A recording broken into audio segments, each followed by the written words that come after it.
Hey, y'all guys ready for this? Because I'm sure am. Who am I? I'm Barry Bonds, founder and CEO of Locker-Report.com. You can find my website at Locker-Report.com. And what is this show here? This show here is called LockerTalk. Yes. Again, I'm your host, Barry Bonds, and I'm so glad to finally bring this show to YouTube, bring a video show instead of a talk show to radio, something that's been asked of me to do for quite a while now. So now I finally had the courage and the know-how to put all this stuff together. So bear with me if you don't see any, big time flashy introductions and background sounds, because that's coming. That's going to come. To get to where you want to get to, you have to start somewhere. So I'm starting right here, right now with YouTube. What's the purpose of Locker Talk? I know most people just turned around and say, okay, well, this is supposed to be an NFL show. Well, it actually is. But I like to consider this being a show about the NFL within the NFL. At Locker Talk, I'm not going to talk about the normal stuff that you'll probably hear on television at NFL Network or the ESPN or Fox. All great networks. The brands are strong. You can't get any better information on the NFL there. But there's only one information that those guys will not talk about or want to pay too much attention to, and that's where I come in at with Locker Talk. I'm here talking about the NFL Regional Combine and its players, the process, the guys that go through these workouts every year to live out their dream to get to the NFL. Now, what is the NFL Regional Combine? Well, the NFL Regional Combine actually is a combine series that NFL operations had invested into in 2012. Every year we look at on, it's always televised for the National Scouting Combine. From the guys that went to big time programs or guys that were discovered in lower, division sports or Division One, like a Carson Wentz, who went to South Dakota State, wound up being, a high draft pick himself in the NFL, and now he's making his ways in the NFL with the Philadelphia Eagles.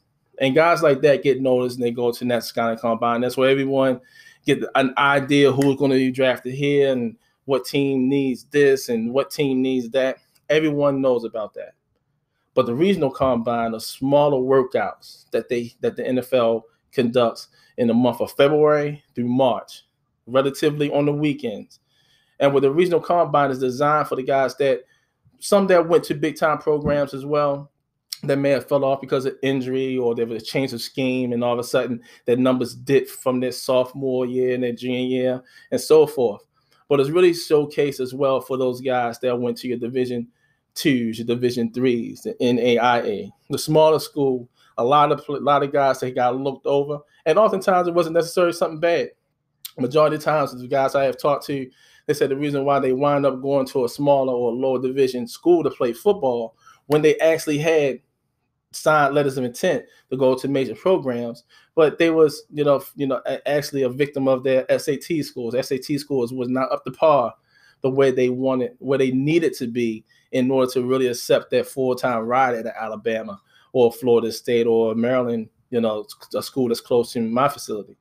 But that's what the workouts are for. The guys that were overlooked, the guys that were counted out, that actually have the skill set to play in the NFL. And when they turn on television every Sunday, they would see guys who they played against when they were in high school that actually left school early because they were talented enough to get to the NFL, or on Saturday afternoons when they look at the big time programs and they see guys they went against, see guys who they played with at big time schools and would say to themselves that I should be out there playing right now.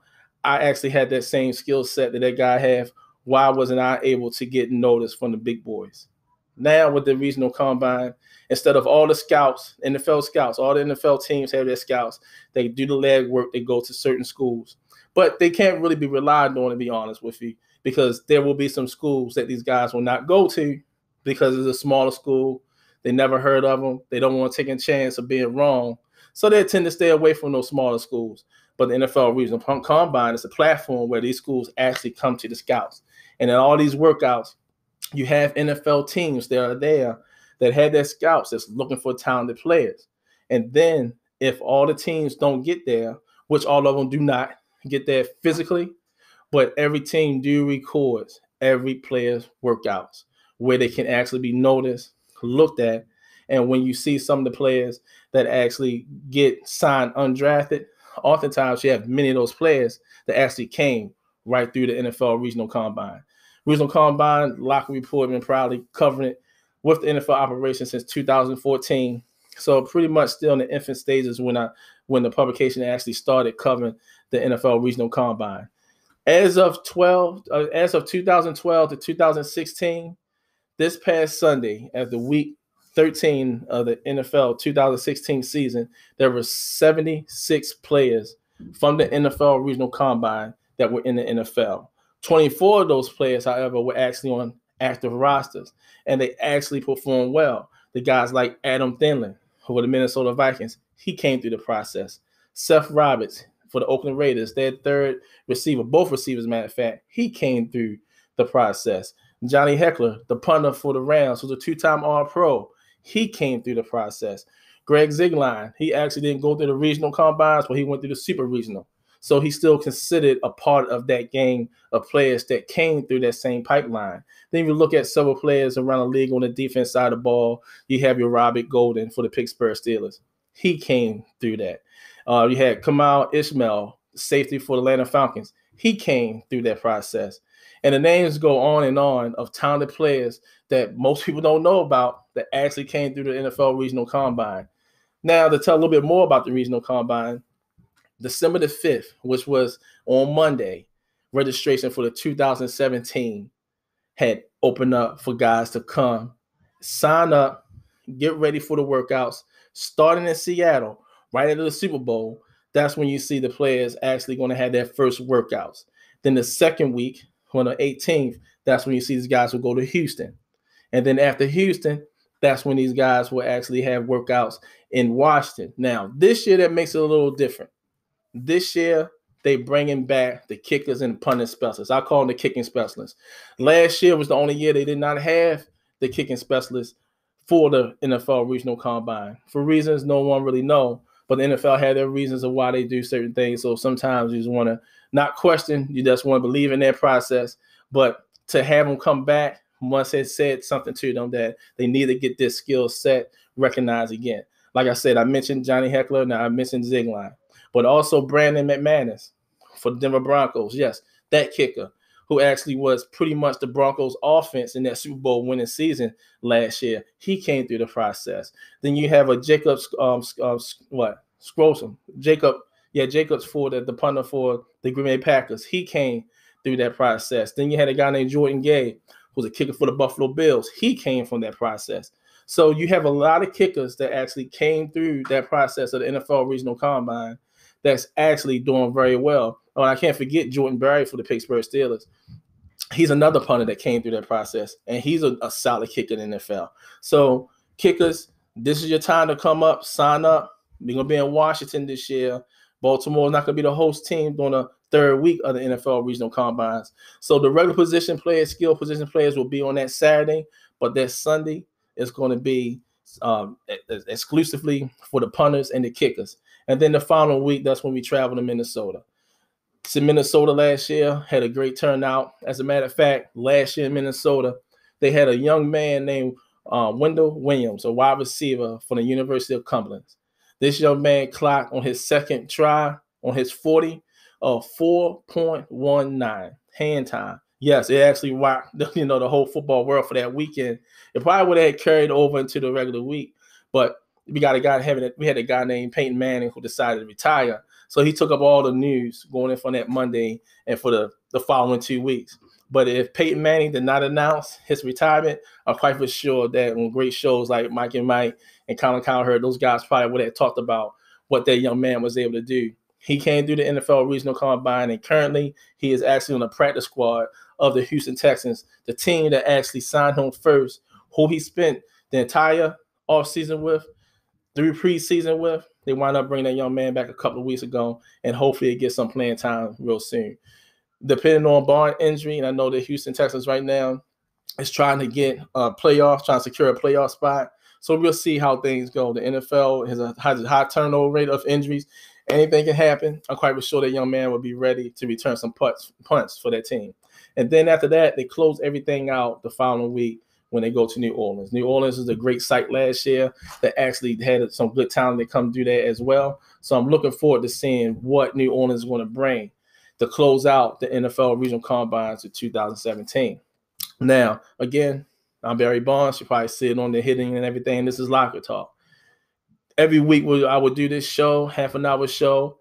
And if you always have a question and you want me to answer, how about certain players doing in the NFL, I would be glad to answer the following week for you, let you know their progress, how they're doing, and also talk about who's signed so far, guys to preview, who's going to be in the workouts for the 2017 season. And if you have any questions at any time, you can always hit me up on my personal Twitter handle at 2B Sports or the company's Twitter handle at Locker_Report.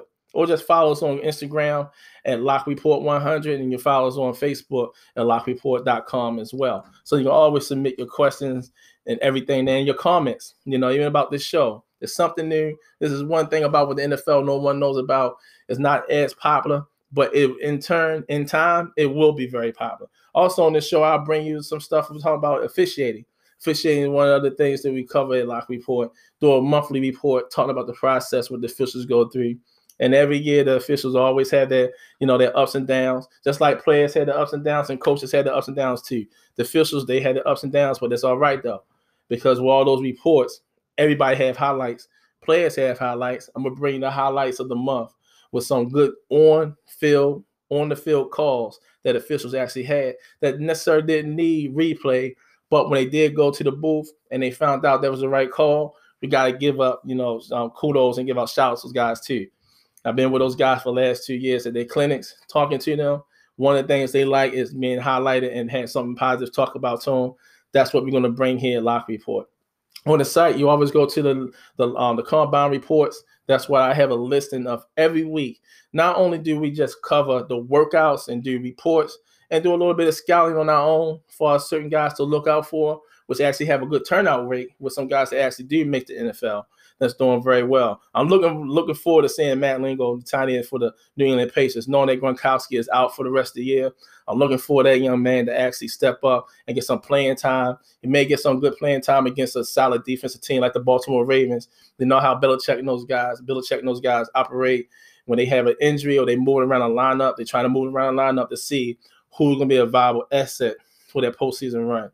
I really believe that Matt can be a real big key to help Bennett on the other side, since the Patriots like to use 2 tight end sets. I'm quite sure to have all the confidence that their young man would actually do well. He came through the 2014-15 workouts in Baltimore, the Baltimore Hell workouts. So he'd been with the Cincinnati Bengals for 2 years now, but the Patriots signed him to that active roster a couple of weeks ago. So I'm looking forward to seeing him get some playing time. His number is number 82.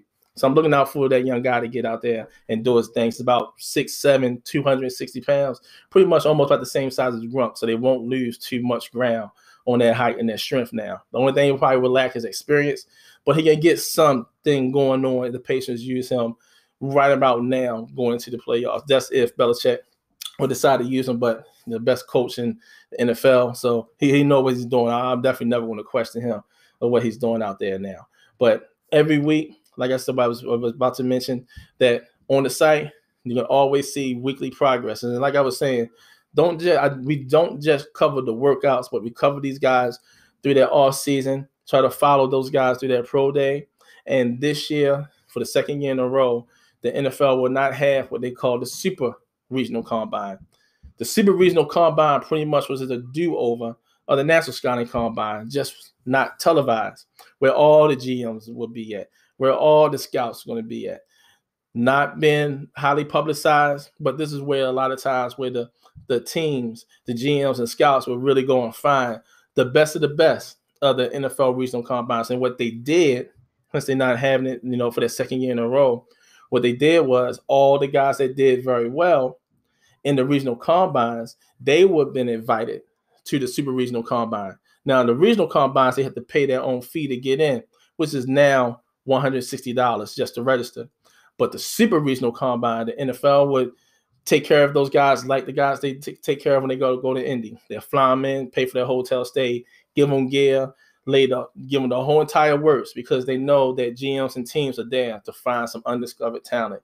But this will be the second year in a row they will not have it. So the guys will really have to depend on the regional combine and also their pro days that they're invited to, which is also key because if they did very well, if they have agents to vouch for them, if teams want to look at a certain player that actually came through the NFL regional combine, knowing that particular player is in a certain area where they having a pro day, they would get invited. And so that's like the supplement for the super regional combine. And it worked last year. And one of the biggest things, without having a super regional combine last year, although I was disappointed with it about it, I really wish they, had it. Like I said, the NFL smarter than I am. I'm not gonna question that part.